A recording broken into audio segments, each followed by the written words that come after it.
মির্জা আব্বাস সাহেব যদি নিজেকে ব্যবসায়ী হিসেবে দেখতে চান, আমি তাকে রাজনীতি বলার কোন কেউ। উনি রাজনীতি করতে পারেন, কিন্তু উনি কিন্তু পেশা হিসেবে দেখিয়েছেন ওনার ব্যবসা। সংসদ সদস্যরা বা নির্বাচনে যারা প্রার্থী হয়েছেন তারা নিজেদেরকে কোন পেশায় দেখেছেন, তারা নিজেরা হলফনামায় কোন পেশা বলেছেন, সেটিকেই আমরা মার্ক করেছি। এটিতে অন্য কোনো কিছু বলার সুযোগ নাই। মির্জা আব্বাস সাহেব যদি নিজেকে ব্যবসায়ী হিসেবে দেখতে চান, আমি তাকে রাজনীতি বলার কোন কেউ। উনি রাজনীতি করতে পারেন, কিন্তু উনি কিন্তু পেশা হিসেবে দেখিয়েছেন ওনার ব্যবসা। সো আমরা হলফনামায় ওনারা নিজেদেরকে যা ঘোষণা করেছেন ওনার পেশা হিসেবে, আয় হিসেবে, অস্থাবর সম্পদ হিসেবে, আমরা সেগুলোকেই বলেছি। এবং একই সাথে তার ব্যবসার স্বার্থ সংশ্লিষ্ট বিভিন্ন প্রতিষ্ঠানের ঘোষণা ওনারা দিয়েছেন। সো এই পুরো আমরা যে ফাইন্ডিংসটি হলফনামার ভিত্তিতে করেছি, এটি আমাদের তথ্য না, এটা নির্বাচিত প্রার্থীরাই দিয়েছেন। বাংলাদেশের যে পরিস্থিতি, সেখানে তো যদি আমরা বলি যে ব্যবসায়ীদের বেশিরভাগ রাজনীতিবিদদের বেশিরভাগ ব্যবসায়ী, সেক্ষেত্রে একটা নেগেটিভ তথ্য চাই। আর অনেক সময় আমরা দেখি যে বড় বড় ব্যবসায়ী প্রতিনিধি তারা এমপি হয়ে যান, সেটা একরকম। আর যারা full time politician, full time ব্যবসায়ী, সেই ক্ষেত্রে একই রকম ক্যাটাগরিতে ফেললে এটা জেনারেলাইজ করা হয় কিনা? আপনি নিজের মতো করে বিশ্লেষণ করুন, কোনো অসুবিধা নাই। আমাদের ব্যাখ্যাটা তো আপনি শুনেছেন।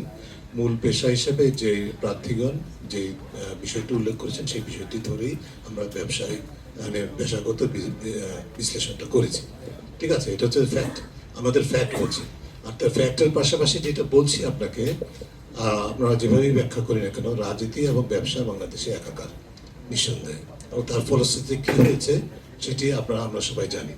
আমাদের কিন্তু কারোই কোনো আপত্তি নাই, ঘরের বাইরে আমি সহ কারোই কোনো আপত্তি নাই যে কোনো পেশার মানুষ রাজনীতিতে আসবেন, নিঃসন্দেহে।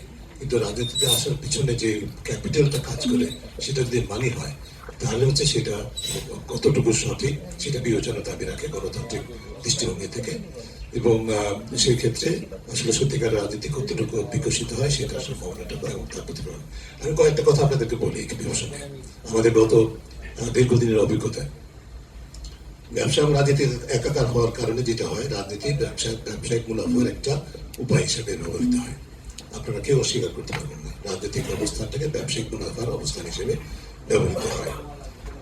আইন এবং নীতি কাঠামোতে, নীতি প্রণয়ন কাঠামোতে ব্যবসায়ী লবি প্রভাব পরিষ্কারভাবে দৃশ্যমান হয়। ঠিক আছে, সরকারি ক্রয় খাত যারা ব্যবসায়িকভাবে প্রভাবশালী তাদের করায়ত্ত হয়। এই ঘর থেকে প্রকাশিত সংবাদ সম্মেলনের মাধ্যমে বিভিন্ন ভাবে সেটা দেখানো হয়েছে। আপনারা সেগুলো প্রকাশ করেছেন, জানেন। আপনারা যে সরকারি ক্রয় খাতের যে ডাটা আছে, এগুলো ওপেন সোর্সের ডাটা আছে, সেগুলো একটু বিশ্লেষণ করে দেবেন। যেগুলো বিশ্লেষণ আমাদের ডাটাবেজে আছে, ওয়েবসাইটে আছে, সেগুলো দেখবেন কিভাবে ক্ষমতার সাথে সংশ্লিষ্ট ব্যবসায়ী পেশাজীবীগণ আসলে আমাদের রাষ্ট্রীয় ক্রয় খাতকে করায়ত্ত করে ফেলেছিলেন, মনোপলাইজ করে ফেলেছিলেন। এর বাইরে হচ্ছে সুস্থ ব্যবসায়িক প্রতিযোগিতা, যেটা আমরা কিন্তু ব্যবসার স্বার্থে, রাজনীতির স্বার্থে এই বিষয়টা তুলে ধরি। আমাদের দেশে আমরা কি চাই? সুস্থ রাজনীতি চাই, সুস্থ ব্যবসায়িক প্রতিযোগিতা চাই, সুস্থ প্রতিযোগিতামূলক ব্যবসা চাই। তাহলে দেশের উপকার হবে, দেশের মানুষ উপকার, সঠিক মূল্যটা পাবে। তখন যেটা হয় যে প্রভাবশালী প্রভাবটা যখন ব্যবসার থেকে আসে, তখন ওই যে সুস্থ প্রতিযোগিতা, সুস্থ ব্যবসায়িক প্রতিযোগিতা, সেই সুযোগটা কিন্তু বিনষ্ট হয়। কিছু কিছু খাত আপনারা দেখেছেন, আপনারা প্রতিবেদন করেছেন বিভিন্নভাবে। বাংলাদেশের জ্বালানি বিদ্যুৎ খাত, আমাদের ব্যাংক, আর্থিক খাত সহ বিভিন্ন রাষ্ট্রীয় গুরুত্বপূর্ণ খাতগুলো ব্যবসায়ীদের করায়ত্ত হয়। ব্যবসায়ীদের চাপের মুখে আইন প্রণয়ন হয়। ঠিক আছে, ব্যবসায়ীদের চাপের মধ্যে নীতি গ্রহণগুলো করা হয়। এই ধরনের হচ্ছে যে আমাদের, শুধু তাই নয়, এর কারণে যে ক্ষমতার অপব্যবহারের যে দৃষ্টান্তগুলো, ব্যবসার ক্ষেত্রে ক্ষমতার অপব্যবহারের দৃষ্টান্তগুলো, সেটার কারণে কি হয়, বাংলাদেশে যে দুর্নীতির নেতিবাচক প্রভাব, ইনক্লুডিং কর ফাঁকি, চালান জালিয়াতির মাধ্যমে অর্থ পাচার। আপনারা শীর্ষ পাচারকারী ব্যক্তি বা প্রতিষ্ঠানগুলোর তথ্য দেখেন, মূলত ব্যবসার সাথে সংশ্লিষ্ট।